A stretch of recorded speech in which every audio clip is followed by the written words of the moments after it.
یہ بندے کا اللہ سے راضی ہونے کا کیا مطلب ہے؟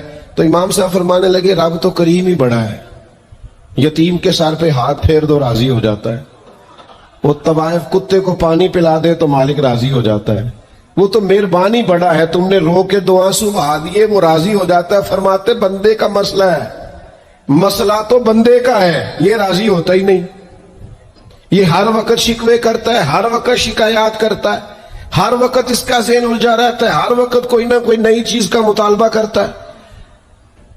نبی رحمت نور مجسم شفیع معظم صلی اللہ تعالی علیہ وسلم ارشاد فرماتے ہیں تم نہ اللہ کے دیے ہوئے تھوڑے رزق سے راضی ہو جاؤ، وہ بھی تمہاری تھوڑی عبادت سے راضی ہو جائے گا۔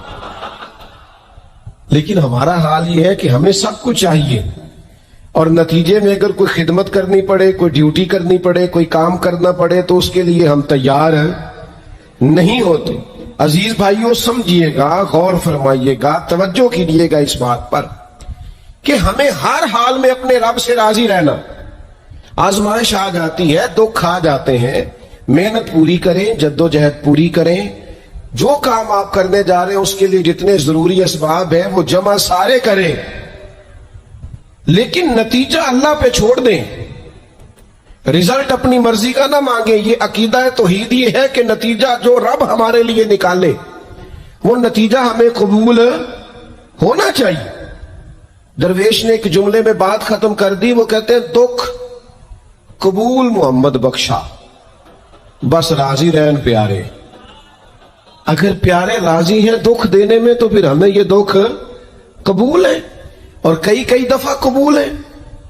تو اپنی طبیعت کے اندر یہ مقام تسلیم و رضا لائیں، ہر وقت اپنے رب سے راضی رہیں۔ صحیح مسلم شریف میں حضرت عمر فاروق رضی اللہ تعالیٰ عنہ کا ایک جملہ بڑا خوبصورت ہے، اور حضور اس کو سن کے بڑے راضی ہوئے، صحیح مسلم میں موجود ہے۔ حضرت عمر نے ایک موقع پر جب سرور کائنات علیہ السلام کو تھوڑا ناراض دیکھا، حضور کے چہرے پر کچھ آثار ناراضگی دیکھے، تو جناب عمر نے ایک جملہ کہا تھا جو بڑا حسین ہے اور کتب احادیث میں چمکتا ہے۔ حضرت عمر نے وہ بات کہی تو حضور کی ناراضگی خوشی میں بدل گئی، نبی پاک علیہ السلام کے چہرے پر جو آثار ناراضگی تھے وہ خوشی کے تصورات میں بدل گئے۔ حضرت عمر عرض کرنے لگے رضیت باللہ ربا وبالاسلام دینا وبسیدنا ومولانا محمد نبیا ورسولا۔ حضرت عمر نے حضور کو ناراض دیکھا تو کہنے لگے یا رسول اللہ، ہم اللہ کے رب ہونے پہ راضی ہیں، اسلام کے دین ہونے پہ راضی ہیں، اور اللہ نے آپ کو ہمارا نبی اور رسول بنایا، ہم اس بات پر بڑے راضی ہیں۔ ہم راضی ہیں کہ اللہ ہمارا رب ہے، اسلام ہمارا دین ہے، اور محمد صلی اللہ علیہ وسلم ہمارے نبی اور رسول ہیں، بڑے راضی ہیں۔ بس یہ رضا والا جملہ کہا تو اللہ کے رسول خوش ہو گئے۔ تو اللہ سے راضی رہیں، آپ کے تصورات میں شکوے پیدا نہ ہو، شکایتیں نہ ہو، الجھے نہیں۔ اور بہت سارے لوگ ایسے جن کا خیال ہے میری بڑی شان ہے تو میرے اوپر مشکلات کیوں آتی ہیں۔ دوست اکثر کہتے ہیں جی میں صدقہ بھی دیتا ہوں، نمازیں بھی پڑھتا ہوں، دل کسی کا نہ دکھے اس کے لیے بھی پوری کوشش کرتا ہوں، میرا زندگی کا مزاج یہ ہے کہ میں کوشش کرتا ہوں کہ کسی کو میرے لہجے سے، انداز سے، اٹھنے بیٹھنے سے اذیت نہ پہنچے، لیکن پھر بھی مجھے مصائب آتے ہیں۔ ہم انہیں کہتے ہیں آپ عبادت کریں، مہربانی فرمائے تجارت تو نہ کریں۔ آپ کی رائے یہ ہے کہ میں نے صدقہ دے دیا مصیبت کوئی نہ آئے، میں نے نماز پڑھ لی مشقت کوئی نہ آئے۔ تو قانون قدرت یہ ہے کہ حضور علیہ الصلوۃ والسلام فرماتے ہیں سب سے زیادہ تکلیفیں آتی انبیاء پہ ہیں، اور حضور فرماتے ہیں میں اللہ کا لاڈلا محبوب ہوں، میرے اوپر سب سے زیادہ تکلیفیں آئیں۔ یہ آپ اللہ کی رضا پہ راضی رہیں کہ تو دیکھیں آپ کے مزاج میں کمال بردباری پیدا ہو جائے، ایک ٹھہراؤ آئے۔ یہ دوست انتظامات کر رہے ہوتے ہیں نا پروگراموں کے، اجتماعات کے، محافل کے، تو میں ایک ہی بات سب سے کرتا ہوں، میں کہتا ہوں آپ نے نا بردبار رہنا ہے، آپ نے تحمل سے رہنا ہے۔ ہم دیہاتی لوگ ہیں تو ہمارے یہاں شادیاں ہوتی تھی نا، تو شادیوں پہ رشتہ دار اکٹھے ہوتے تھے تو صرف یہ فکر نہیں ہوتی تھی کہ کھانا پورا ہو جائے، صرف اتنی فکر نہیں ہوتی تھی کہ ان کے سونے کا انتظام ہو جائے، ایک فکر اور بھی ہوتی تھی کہ بندے بڑے کٹھے ہوئے ہیں, سارے برادری کٹھی ہوئی ہے, کدے لڑ نہ پین آپس میں. ہمارے ہاں نا چڑھانے والے زیادہ خطرناک نہیں ہوتے, چڑھنے والے زیادہ خطرناک ہوتے ہیں. جو ذرا سی بات پہ غصے میں آ جائیں, ذرا سی بات پہ چڑھ جائیں, کہیں سکون ہی نہیں, ٹھہراؤ ہی نہیں زندگی میں. اللہ کی رضا پہ راضی رہے. میرے رب نے جہاں مجھے رکھا ہے سب سے زیادہ باکمال رکھا ہے. جہاں میں ہوں خدا جانے بلندی ہے کہ پستی, پر جہاں میں ہوں وہاں کوئی نہیں ہے. آپ اپنے رب کی رضا پہ راضی رہیں کہ میری جہاں ڈیوٹی ہے, کیا ہی بات ہے, میری جہاں ڈیوٹی. حضرت صدیق اکبر کو امیر المومنین بنایا گیا, لیکن جناب بلال حبشی کے پاس مدینے والے محبوب کے مہمانوں کی ذمہ داریاں تھیں, مسجد نبوی کی کنجیاں تھیں. کمال ان کا بھی بڑا ہے اور کمال بلال حبشی کا بھی بڑا ہے. حالانکہ وہ تو مسجد میں جھاڑو دیتے تھے, خدمت کرتے تھے. تو آپ اللہ کی رضا پہ راضی رہیں. جہاں رب نے آپ کو رکھا ہے, جس مقام پہ رکھا ہے, وہاں آپ راضی رہیں. آپ کو اطمینان محسوس ہوگا, آپ سکون میں آ جائیں, دل میں ٹھنڈک محسوس کریں, پریشانیوں سے نکلیں گے. یہ حدیث دیکھیے امام غزالی نے لکھی ہے. نبی پاک صلی اللہ تعالی علیہ وسلم کے پاس نا صحابہ کی ایک جماعت آئی. انہوں نے عرض کی یا رسول اللہ صلی اللہ علیہ وسلم ہم ایماندار ہیں. تو حضور نے فرمایا تمہارے ایمان کی نشانی کیا ہے؟ تم صاحب ایمان ہو تو دلیل کیا ہے؟ انہوں نے عرض کی یا رسول اللہ یہ ذرا دلیل سننا. عرض کرنے لگے یا رسول اللہ مصیبت آئے تو صبر کرتے ہیں, نعمت ملے تو شکر کرتے ہیں, اور یا رسول اللہ رب جو فیصلے کر دے ہم اس پر راضی رہتے ہیں. حضور فرمانے لگے کعبے کے رب کی قسم تو واقعی ایماندار لوگ. اگر تم اللہ کے فیصلوں پہ راضی ہو, اگر تم نعمتوں پہ شاکر ہو, مصائب پر صابر ہو, تو تم واقعی مومن ہو. تو یہ یاد رکھیں اچھی طریقے سے کہ ہمیشہ اپنے آپ کو اپنے رب کے فیصلوں پہ راضی رکھیں. ہمیشہ کوشش کریں. تو کہا اچھا تم بڑے خاص لوگ ہو, دنیا میں کرتے کیا رہے ہو؟ تو کہیں گے کرتے کچھ بھی نہیں تھے, رب کے فیصلوں پہ راضی رہتے تھے. اور طبرانی میں ایک روایت ایسی بھی موجود ہے کہ حضور فرماتے ہیں رب کہتا ہے جس نے میرے فیصلوں پہ راضی نہیں رہنا وہ رب کوئی اور ڈھونڈ لے. اگر تم میرے فیصلے پہ راضی ہی نہیں ہو, او بھائی میں اپنے ادارے کا سربراہ ہوں, جو میرا فیصلہ نہیں مانے گا وہ نکلے گا ادارے سے.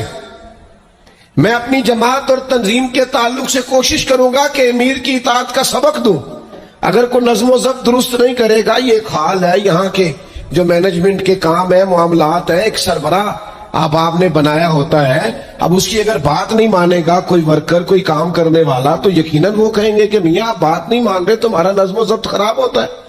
لہذا اگر آپ نے ہمارے نظم کے اندر نہیں رہنا تو آپ نکل جائیں. تو اللہ کے فیصلوں کو جو لوگ تسلیم نہیں کرتے, اللہ کے فیصلوں کو جو لوگ تسلیم نہیں کرتے, یقیناً وہ کمزور ہو جاتے. آج بڑے لوگ ہیں جو وظیفے پوچھتے ہیں اللہ کیسے راضی ہوگا, بتاؤ وظیفہ آپ کو. امام غزالی لکھتے ہیں کہ حضرت موسیٰ کلیم علیہ السلام نے اللہ کے حضور عرض کیا مالک میری قوم پوچھ دیا تو کیسے راضی ہوگا, ہم تجھے راضی کرنا چاہتے ہیں تو کیسے راضی ہوگا. تو حضرت موسیٰ علیہ السلام سے رب کریم نے فرمایا ان سے جا کے کہہ دو کہ مجھ سے راضی ہو جائے, میں بھی ان سے راضی ہو جاؤں. یہ اپنے رب سے راضی رہیں, جو رب ان کے لیے فیصلہ کرے. وہ حضرت سفیان ثوری دعا مانگ رہے تھے نا, یا اللہ راضی ہو جا, یا اللہ راضی ہو جا, یا اللہ راضی ہو جا. تو حضرت رابعہ بصریہ رحمت اللہ علیہا بھی پردے کے پیچھے بیٹھی تھی. تو جب انہوں نے بہت زیادہ اس دعا پر اصرار کیا نا, یا اللہ راضی ہو جا, تو پردے کے پیچھے سے بول پڑی, کہنے لگی سفیان اب کچھ اور نہ مانگے, اللہ سے آگے نہ چلے. جناب سفیان کہنے لگے میں دعا ہی کر رہا ہوں کہ یا اللہ تو راضی ہو جا. تو فرمانے لگی پہلے اپنے دل پہ ہاتھ رکھ کے بتائیں آپ اللہ سے راضی ہیں؟ آپ تو کہتے ہیں یہ ہے تو یہ نہیں ہے, کبھی یہ بھی مل جائے نا, اگر آپ ناراض نہ ہو تو. پہلے خیال تھا ایک سواری مل جائے چاہے موٹر سائیکل ہی ہو, مل گئی. اب بڑے پریشانی ہوتی ہے, کبھی 4 ٹائروں والی ہوتی نا, وہ بھی مل گئی, دے دی, طلب ہی یہ تھی. اب خیال آتا ہے کبھی تھوڑی سی بڑی مل جائے نا, وہ بھی مل گئی. اب جن کی ذرا گاڑیاں اونچی ہیں, ٹائر چوڑے ہیں, وہ پریشان کرتے ہیں, تو بندہ تو روک ہی نہیں رہا کہیں, تو حضرت کلیم سے رب نے فرمایا ان سے کہو مجھ سے راضی ہو جائے، میں بھی ان سے راضی ہو جاؤں۔ لیکن ہماری طبیعت کی بے چینی، ہمارے مزاج کی بے قراری، ہمارے لب و لہجے کا وہ عالم کہ ہم خوش نہیں ہوتے۔ ڈھیر سارے لوگ ہیں، آپ کچھ بھی کر لیں، کچھ بھی گھر میں لے آئیں، کچھ بھی ہو جائے، کتنی بھی نعمت مل جائے، ان کا مزاج اس طرح کا بن جاتا ہے، خوش نہیں۔ میں اکثر دوستوں سے کہتا ہوں کہ بعض دوست ایسے ہیں جن کا انداز اس طرح کا ہے کہ ان کو کوئی بھی نعمت مل جائے تو ان کی طبیعت سکون پذیر نہیں ہوتی۔ حضرت عبداللہ ابن عمر رضی اللہ تعالیٰ عنہ صحابہ میں سے بڑے صالح آدمی ہیں، نیک آدمی ہیں، حضرت عمر کے صاحبزادے ہیں، اور اللہ کے حبیب علیہ السلام نے فرمایا یہ بڑے نیک ہیں۔ تو سیدنا عبداللہ ابن عمر رضی اللہ تعالیٰ عنہ کے ایک صاحبزادے بیمار تھے۔ یہ جو بچے بیمار ہوں یا کسی تکلیف میں ہوں تو یہ ماں باپ کو بڑا بے چین کر دیتے ہیں۔ اپنی بھوک بھی بندہ سہ لیتا ہے، اپنی بیماری اور تکلیف بھی سہ لیتا ہے، لیکن اگر اولاد کسی آزمائش کا شکار ہو جائے، پریشانی کا شکار ہو جائے تو انسان بڑی تکلیف میں آ جاتا ہے۔ حضرت عبداللہ ابن عمر رضی اللہ تعالیٰ عنہ بڑے پریشان تھے اپنے بیٹے کو لے کر، اور جو ان کے قریبی لوگ تھے وہ محسوس کرتے تھے کہ شدید ذہنی اضطراب میں مبتلا ہے سیدنا عبداللہ ابن عمر۔ اللہ کا فیصلہ ایک کرم آیا اور ان کے صاحبزادے کا وصال ہو گیا۔ جب ان کے صاحبزادے وصال کر گئے نا تو ظاہر ہے کہ بیماری سے بڑا غم تو صاحبزادے کا انتقال کر جانا ہے۔ تو جنازے کے لیے جو لوگ آئے اور اس کے بعد جو تعزیت کے لیے لوگ آئے وہ کہتے ہیں ہم نے جناب عبداللہ ابن عمر کو بڑا مطمئن دیکھا، ہم نے دیکھا کہ بیٹے کے انتقال کے بعد ان کی طبیعت میں ایک ٹھہراؤ آ گیا، اور وہاں جانے والوں کو بڑے اطمینان سے، بڑی محبت سے ملتے، ان کا انداز بڑا منفرد ہو گیا۔ ایک صاحب نے پوچھ ہی لیا کہ جناب آپ پہلے بڑے بے چین تھے، اب آپ کی طبیعت میں بڑا ٹھہراؤ آ گیا، وجہ کیا ہے؟ تو حضرت عبداللہ ابن عمر فرمانے لگے جب تک وہ بیمار تھا میری ذمہ داری تھا اور میں بے چین تھا، فرمایا میرے رب کا فیصلہ کرم آ گیا ہے اور وہ میرے رب کے حضور حاضر ہو گیا ہے۔ گویا اب جس بارگاہ میں گیا ہے وہاں رحمت ہی رحمت ملے گی، وہاں کرم ہی کرم ملے گا۔ اب میں مطمئن ہو گیا ہوں کہ اللہ کی رحمتیں قبر میں اس کا استقبال کرے۔ جب تک میری ڈیوٹی تھی تو میں پریشان تھا، بے چین تھا، بے قرار، اب تو حاضر بارگاہ ہو گیا اور میں اپنے رب کی رضا پہ راضی ہوں۔ جب تک اللہ نے چاہا بیٹا میرے پاس رہا، اور جب اللہ نے چاہا اللہ نے اسے اپنی بارگاہ میں بلا لیا۔ میرے بھائیوں یاد رکھیے گا، ہمیشہ اس بات کو اپنے ذہن میں بٹھائیے گا کہ زندگی کے اندر کبھی بھی اللہ کے فیصلوں پر شکوہ کرنا اور اللہ کے فیصلوں پر اظہار ناراضگی کرنا معاذ اللہ، اس سے اپنے دامن کو ہمیشہ بچا کے رکھے اور پناہ میں رکھے اپنے دامن کو کہ کبھی بھی انسان اس طرح کا نہ ہو جائے۔ میں دیکھتا ہوں شدید بے چینی یہ ہمارے ماحول میں، اللہ تعالیٰ معاف فرمائے، جو لوگوں سے شدید ایک دوسرے سے ہماری طبیعتیں کھچ جاتی ہیں اور تناؤ اور کھچاؤ پیدا ہو جاتا ہے، اور پھر لوگ ڈپریشن میں چلے جاتے ہیں، حتیٰ کہ بعض لوگ معاذ اللہ انتہائی قدم اٹھاتے ہیں، خودکشی کی طرف بڑھ جاتے ہیں۔ اور بڑے بڑے پڑھے لکھے لوگوں کا ہم ایسا رجحان دیکھتے ہیں کہ وہ عجیب پریشانی کن گفتگو کرتے ہیں، بس اس کا ارادہ تھا ملک سے باہر جانے کا اور وہ حالات سازگار نہیں ہوئے، کسی وجہ سے نہیں جا سکا، تو بھئی سارے لوگ نہیں جا پاتے۔ آپ ڈھیر سارے لوگوں سے پوچھ لیجئے گا کہ وہ زندگی میں کچھ اور کرنا چاہتے تھے لیکن اللہ کا ارادہ کرم ان کے لیے کچھ اور تھا۔ اور یہ ایک ایسی اللہ کی توحید کی علامت ہے کہ مولا علی شیر خدا فرماتے میں نے اسی سے تو رب کو پہچانا ہے کہ جو میں کرنا چاہتا تھا وہ نہیں ہوا بلکہ وہ ہوا جو میرا رب چاہتا تھا۔ فرماتے میں نے کسی کام کے لیے سارے اسباب جمع کر لیے، جب نہیں ہوا تو میں سمجھ گیا یہ کرنا میرے اللہ نے۔ تو میرے عزیز یہ تو اللہ کی بہت بڑی اس کے ہونے کی علامت ہے کہ آپ اس کی رضا پہ راضی رہیں۔ حضرت ابن وقاص رضی اللہ تعالیٰ عنہ بڑے مستجاب الدعوات تھے، جو دعا مانگتے تھے قبول ہو جاتی تھی، اللہ کا ان پر خاص انعام تھا۔ اور یہ بات بڑی مشہور ہو گئی، دور دور سے لوگ ان کے پاس دعائیں کرانے آتے، خود وہ نابینا تھے، بینائی نہیں تھی۔ تو کچھ لوگوں نے ان سے کہا کہ آپ اپنے لیے بھی دعا کر لیں، تو فرمانے لگے میرے رب نے بڑا عرصہ مجھے آنکھوں کا نور عطا کیا ہے، اب وہ لے گیا ہے تو میں اپنے رب کی رضا پہ راضی ہوں۔ اب اس میں ہوتا کیا ہے؟ دکھ اور تکلیف اور اللہ کے فیصلے پہ راضی رہنے میں نا ایک خاص لذت بھی ہے۔ صرف سکھوں کا مزہ نہیں ہوتا، دکھوں کا بھی مزہ ہوتا ہے۔ ہاں زخموں کی بھی ایک لذت ہوتی ہے۔ یہ کبھی آپ کے کوئی زخم ہو جائے اور ٹھیک ہونے کے قریب آئے تو آپ اسے چھیڑ کے دیکھیں، اس کی بھی ایک لذت، دکھوں کا بھی ایک مزہ۔ سکھوں میں تو لوگوں کو رونا نہیں آتا، جو بڑے سکھی ہوتے ہیں وہ تو کعبے جا کے نہیں روتے، ناراض نہ ہوئیے گا مجھ سے، ان کو تو مدینے جا کے رونا نہیں آتا۔ یہ دکھ ایک ایسی چیز ہے جو بندے کے دل کو نرم رکھتے ہیں۔ یہ آزمائش ایک ایسی چیز ہے جس میں نفسانی قوتیں ختم ہوتی۔ کوئی نہ کوئی آزمائش انسان کے ساتھ رہے تو اللہ کے حضور راضی رہتا ہے۔ دکھوں کو، بیماریوں کو، تکلیفوں کو کبھی بھی برا نہیں جاننا چاہیے۔ یہ تو انسان کو اللہ کے قریب کر دیتی ہیں، دلوں کو نرم کر دیتی۔ جن کو ہم بعض اوقات بڑی آزمائش سمجھ رہے ہوتے ہیں وہی تو خیر بن جاتی۔ حضرت جناب ایوب علیہ السلام شدید علیل ہو گئے، شدید بیمار ہے، 16 سال گزر گئے بیماری کو۔ تو آپ کی اہلیہ نے ایک دن آپ سے کہا اللہ کے نبی ہیں، دعا ہی مانگ لیں، اللہ شفا دے دے۔ تو جناب ایوب علیہ السلام اپنی اہلیہ سے فرمانے لگے شفا کتنا عرصہ رہی ہے؟ انہوں نے کہا 60 سال۔ فرمایا بیماری کو کتنا عرصہ ہوا؟ کہا 16 سال۔ فرمانے لگے ذرا بیماری کو بھی 60 ہو لینے دے پھر دعا مانگ لیں گے،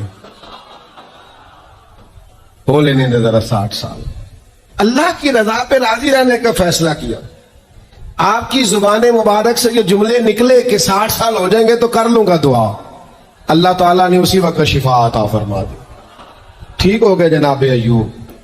کچھ دن گزرے نا تو آپ کی اہلیہ نے ایک سوال پوچھا، کہنے لگی ایوب یہ بتائیے آپ نے بیماری بھی دیکھی، شفا بھی دیکھی، بیماری ٹھیک تھی کہ شفا؟ تو آپ فرمانے لگے سارے دن ہی اللہ کے جس حال میں رکھے ٹھیک ہے، وصل اچھا ہے نہ فراق اچھا ہے، یار جس حال میں رکھے وہی حال اچھا ہے، میں سارے دن اس کے ہیں۔ لیکن فرمانے لگے اگر تم مجھ سے پوچھو نا میری ذاتی رائے تو بیماری بڑی اچھی تھی۔ انہوں نے کہا یوں بیماری اچھی تھی؟ آپ فرمانے لگے جب میں بیمار تھا نا تو 24 گھنٹے میں ایک بار میرا رب میرا حال پوچھتا تھا۔ فرمایا 12 گھنٹے تو اس مزے میں گزر جاتے تھے کہ رب نے حال پوچھا ہے، اور پھر اگلے 12 گھنٹے میں انتظار کرتا تھا کہ میرا رب دوبارہ کب حال پوچھے گا۔ تو میں 24 گھنٹوں کی لذت نہیں بتا سکتا جو اس کے حال پوچھنے سے طاری ہوتی۔ تو فرمایا شفا تو مل گئی ہے پر اب وہ حال تو نہیں نہ پوچھتا۔ اب وہ میرے بھائی اس بیماری میں جو لذتیں ہیں، جو کرم نوازیاں ہیں، جو رحمتیں، ان کو بھی تو دیکھیں، اپنے کریم رب کی رضا پہ راضی تو رہے۔ خبر مشہور ہو گئی تھی امام حسین شہید ہو جائیں گے، نبی کریم علیہ السلام نے بھی یہ خبر ارشاد فرمائی، پتہ مولا علی کو بھی تھا، سیدہ پاک بھی جانتی تھی، امام حسین بھی جانتے تھے۔ یہ خبریں رہی ہیں نا، حضرت صدیق اکبر کھڑے ہیں، جناب عمر کھڑے، حضرت عثمان کھڑے ہیں احد پہاڑ پر، تو پہاڑ ہلنے لگا۔ آپ دیکھیے نا صحیح حدیث میں موجود ہے، تو نبی کریم علیہ السلام نے فرمایا پہاڑ ٹھہر جا، تیرے اوپر ایک نبی، ایک صدیق اور 2 شہید کھڑے ہیں۔ تو حضور نے بتا دیا نا کہ جناب عمر بھی شہید ہوں گے، جناب عثمان بھی شہید ہوں گے، لیکن کیا ایک دفعہ بھی حضور نے یہ دعا مانگی کہ اللہ انہیں شہادت سے بچا؟ معاذ اللہ کوئی دعا مانگی کہ یہ شہید نہ ہو، قتل نہ کیے جائے؟ یہ تو شہادت ہے۔ امام حسین کو پتا ہے، مولا علی کو پتا ہے، سیدہ فاطمہ کو پتا ہے، یہ خبر مشہور ہے، یہ شہید ہو جائیں گے، اور یہ بھی پتا ہے کہ آزمائشیں آئیں گی، لیکن کسی نے بھی یہ دعا نہیں مانگی اللہ انہیں آزمائشوں سے بچا۔ جس نے بھی دعا مانگی ہے یہی مانگی ہے، اللہ صبر بھی عطا فرما اور استقامت بھی عطا فرما۔ اس بات کو سمجھے آپ کہ آپ بچے کو اگر ڈرائیں گے نا امتحان خطرناک ہوتے ہیں، امتحان نہیں دینے تو وہ تو کسی جگہ کامیاب نہیں ہوگا۔ اس کو امتحان کا خوف نہ دلائیں، اس کی تیاری کرائیں، اس کی ذہن سازی کریں کہ امتحان دینا ہے، اس کو یہ شعور دیں کہ بیٹا کامیاب ہونا ہے۔ ہم نے ڈرا دیا ہے بچوں کو، ہم نے انہیں اس طرح کا بنا دیا ہے کہ وہ سہمے رہتے ہیں، پتہ نہیں کیا ہو جائے گا۔ ہزاروں سینکڑوں لوگوں کو روز جی ٹی روڈ سے گزرنا پڑتا ہے، لاکھوں کروڑوں لوگ گزرتے ہوں گے، اللہ معاف کرے کو سب کا ایکسیڈنٹ تو نہیں نہ ہو جاتا۔ ہمارے مزاجوں میں مقام تسلیم و رضا نہیں ہے۔ یہ مومن دیانتدار کیوں ہوتے تھے؟ کروڑوں روپیہ ایک شخص کا سامنے پڑا ہے اور بندہ وہ ہے جس نے صبح سے کھانا نہیں کھایا، لیکن وہ کروڑوں روپے پہ نظر نہیں ڈالتا تھا۔ کیوں؟ کہ وہ اللہ کے فیصلے پہ راضی تھا۔ وہ کہتا تھا یہ چاہے کروڑوں ہے پر میرا نہیں ہے۔ آج لوگ لوگوں کا مال دے کے سازشیں نہیں کرتے، شرارتیں نہیں کرتے، لالچ نہیں پیدا کرتے، چوری ڈکیتی دھوکہ فریب فراڈ کیا کیا چالیں نہیں چلتے۔ اگر یہ اللہ کے فیصلے پہ راضی رہے کہ رب نے جو میرے لیے رکھا ہے وہی میرا حق ہے، تو کبھی ان کی طبیعت میں یہ بات پیدا نہ ہو کہ ہم نے دھوکہ دینا ہے، فراڈ کرنا ہے، فریب کرنا ہے۔ آپ مقام میں تسلیم و رضا پہ آ جائیں۔ ڈھیر سارے لوگ ہیں جو جہاں کھڑے ہیں وہاں راضی نہیں، سامنے والا انہیں بڑا خوش نظر آتا ہے، بڑا خوش کہ یار میں بڑی تکلیف میں ہوں، یہ فلانے شعبے والا بڑے سکون میں ہے۔ تو بھائی کبھی اس سے بھی تو پوچھ کے دیکھنا، اس سے پوچھ، وہ کہے گا جتنے کانٹوں پہ میں بیٹھا ہوں دوسرا ہے ہی کوئی نہیں۔ ہم جو کام کر رہے ہوتے ہیں نا اس کام کا مزہ نہیں لیتے، ہمیں وہ کرنا ہے جو سامنے والا کر رہا ہے۔ بھائی آپ جو کر رہے ہیں اس کو مزہ لے کے کریں، مقام تسلیم و رضا پہ رہیں۔ وہ جو سامنے والا کر رہا ہے اللہ نے اس کی ڈیوٹی لگائی ہے وہ کرے گا۔ اور یہی بات یہاں تک پہنچ جاتی ہے کہ ہمیں سب کا پتہ ہوتا ہے کون کیا کر رہا ہے، اپنا نہیں پتہ ہوتا، کیونکہ ہم وہ چاہتے ہیں جو ہمارا حق نہیں، اس طرف بڑھتے ہیں جو ہمارا نصیبہ نہیں۔ تو اچھی طرح اس بات کو اپنے ذہن میں بٹھائیں کہ اللہ کے فیصلوں پہ راضی رہنا، اللہ کی رضا پہ راضی رہنا، اپنے رب سے ہر وقت راضی رہنا، یہ بندہ مومن کی شان ہے۔ اگر اللہ کے فیصلوں پہ راضی رہو گے نا تو زندگی میں اتنا سکون آ جائے گا، اتنا اطمینان آ جائے گا، لہجوں میں اتنا ٹھہراؤ آ جائے گا، آپ کو محسوس ہوگا کہ آپ کی شخصیت سنجیدہ ہو گئی ہے، وزادار ہو گئی ہے، آپ کے مزاج کے اندر ایک اللہ تعالیٰ نے خاص کمالات رکھ دیے۔ لیکن اگر آپ یہ نہیں کریں گے، اللہ کے فیصلوں پہ راضی نہیں رہیں گے، تو پھر آپ نتیجہ اس کا دیکھ لیجئے گا، ہر وقت کی بے چینی، بے قراری، الجھاؤ اور طبیعت کے اندر اضطراب یہ آپ کو بے چین رکھے گا۔